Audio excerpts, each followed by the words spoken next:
Once upon a time, in a peaceful Korean village, nestled beside a deep, magical forest, lived a humble woodcutter named Chol-soo.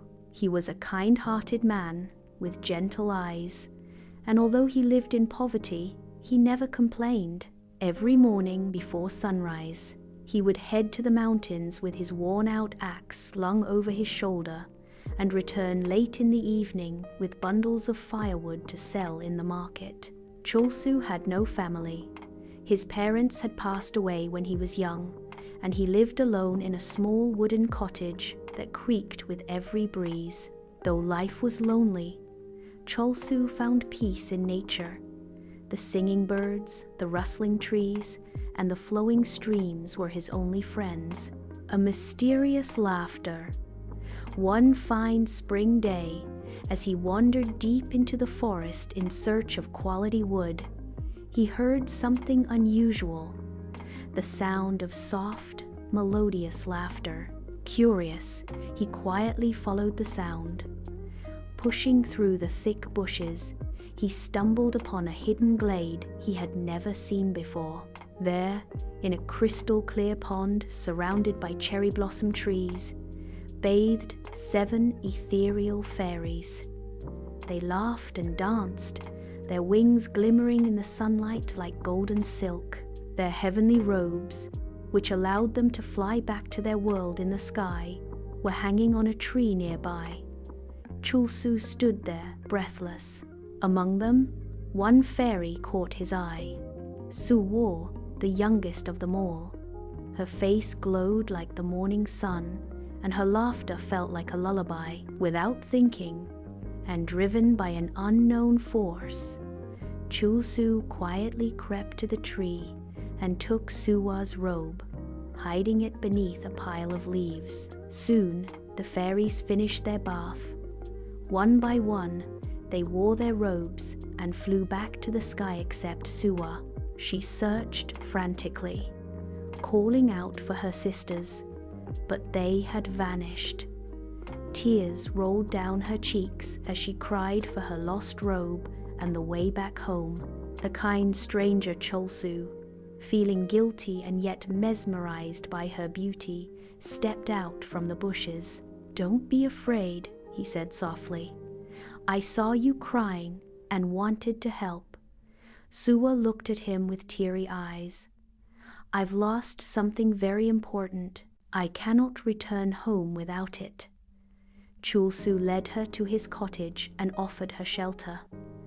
Though Soohwa was scared, she sensed no harm in the woodcutter. He treated her with deep respect, cooked meals for her, and never crossed any boundary. Days passed, and Soohwa slowly began to trust him. Over time, the two developed a bond. Soohwa, with her celestial charm and kindness, brought life to Chol-soo's lonely world. And Chol-soo, with his warmth and selflessness, taught her the beauty of the earthly world. Eventually, they fell in love and got married. A new life. Soohwa adapted to her new life. Though she missed her home in the heavens, she loved Chol-soo deeply. They were soon blessed with 2 children, a boy and a girl, who had both the glow of the heavens and the strength of the earth. Chol-soo built a better home, worked harder than ever, and filled their house with laughter. Soohwa would often sing lullabies from her world, and the children would fall asleep to the sound of magic. Years went by, and life was peaceful, but deep inside, Soohwa still felt a hole in her heart, a longing for her true home. She often looked up at the night sky, wondering what her sisters were doing, and whether they ever thought of her. The secret unfolds. One rainy afternoon, while cleaning the attic, Soohwa stumbled upon an old wooden chest. As she opened it, her heart skipped a beat. Inside was her heavenly robe, neatly folded, the same one she had lost years ago. A wave of emotions crashed over her: shock, anger, sadness, and confusion. She confronted Chol-soo. Why did you hide it from me all these years?" Chulsu dropped his gaze.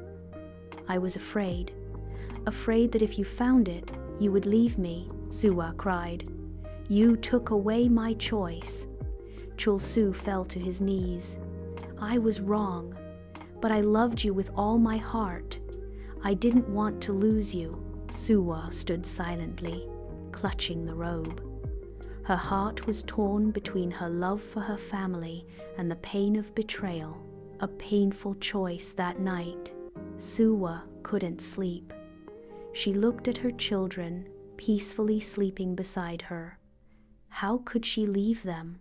But how could she stay, knowing her freedom was stolen? At dawn, with trembling hands, she wore the heavenly robe.